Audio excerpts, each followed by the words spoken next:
मग सोयराईनं यावं. काय सुंदर प्रसंग आहे. मंदिरात नाहीये.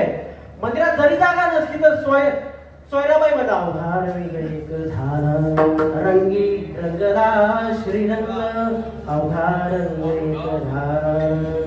तिनं ते म्हणावं. सगळे कोणता पंथ, कोणता विचार, कोणता अजेंडा, सगळं काही एक रूप त्या परमात्म्याशी झालं. एक रूप झाल्याच्या नंतर सुखरूपाशी ते एक रूप झालं. तेव्हा सगळं जीवन हे सुखी झालेलं आहे. आणि हा काल आहे. तुम्ही खाल्लेला पदार्थ तो का म्हणे का वैकुंठी दुर्लभ, तो का म्हणे का वैकुंठी